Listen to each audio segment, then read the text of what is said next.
bakka addunyaa kana irraa ji'atti dhihoo ta'e, bakka namni sarara kanarra deemu hundi kufu, bakka bishaan osoo hin naanna'in gadi bu'u, bakka chaarjiin mobaayilii saffisaan nama jalaa dhumatu, bakka saffisni konkolaataan gadi bu'u. Bakki kun eessa jira? Akkamitti ji'atti dhiyaachuu danda'e kan jedhu wajjin haa ilaalluun waliin tura. Hordoftootaa fi dhageeffattoota keenya qaqqaalii, nageenyaa fi jaalalli keenya bakka jirtanitti isin haa dhaqqabu. Kun Muraadmoo Productionidha. Maatii Muraadmoo Production ta'uuf mallattoo subscribe tuqaa. Bakki kun iddoo ji'atti dhiyaatedha. Bakki kun pilaaneetii lafaa irratti kan argamu yoo ta'u, iddoon kun garuu akka baay'een keenya yaadnu gaara Everestii miti. Gaara tokkotu jira biyya kana keessa wantoonni ajaa'ibaa ta'an baay'een kan itti raawwatamu. Gara biyyoota addunyaa kanarraa hawwataa ta'e keessaa tokkotti isin geessa. Biyyi tun Ecuador jedhamti.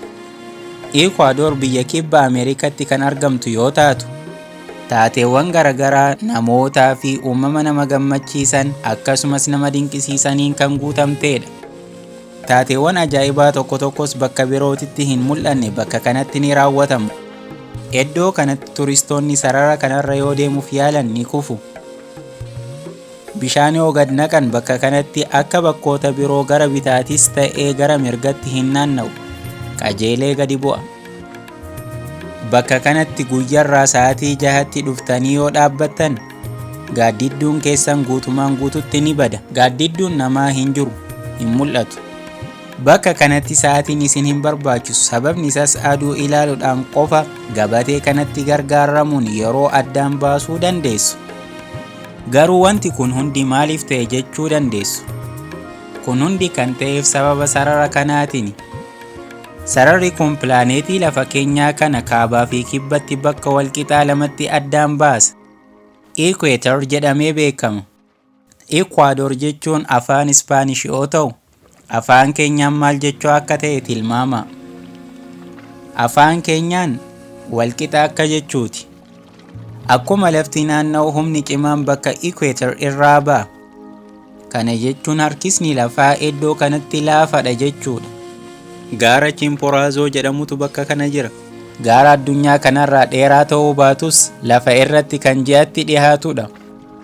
Wayita gaara kanarra baatan ji'aaf dhiyaattan, sababoota kanneeniin wantoonni ajaa'iboo ta'an iddoo kanatti raawwatamu.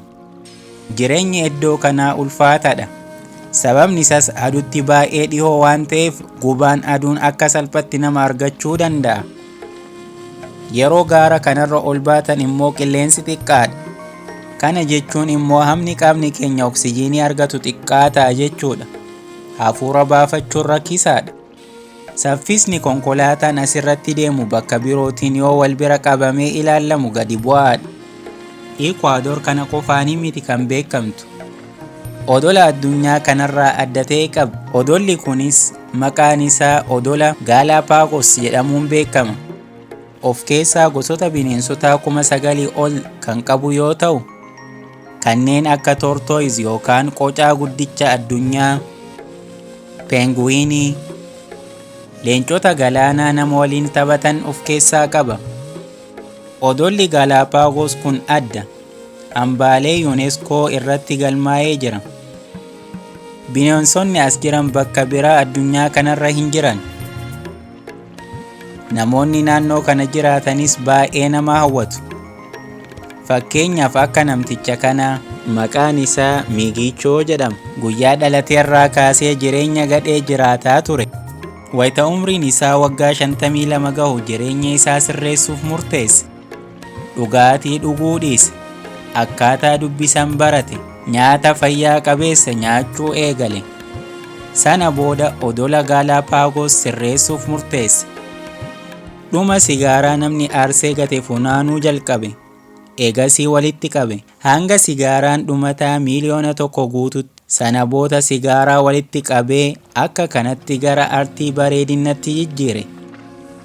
Maqaan koo Gildaa jedhama. Ani dukkana keessa jiraadha jetti. Lammii Ecuador odola Galapagos keessa kan jiraattu Gildaan guutumaan guututti dukkana keessa jiraatti. Ibsaa hin qabdu, akkasumas kosii hin qabdu. Waggaa 3 booda balfa kana qofa isheen kan walitti qabde. Bishaan, rooba irraa argatti. Sookidda, qarqara galaanaa irraa walitti qabatti. Akka kanatti jiruu ishee jiraatti. Walumaa galatti Ecuador namoota irraa kaasee hanga uumamatti akkasumas hanga saayinsiititti bakka sammuu fi qaamni namaa itti boqotudha.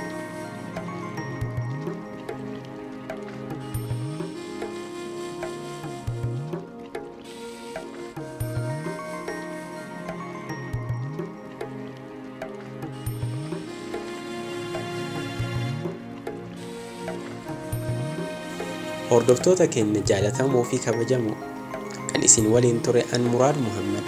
Yeroo keessan irraa waan nu laattaniif guddaa galatooma. Yaada yoo qabaattan koomentii nu dhaqqabaa. Like, subscribe gochuu hin irraanfatina.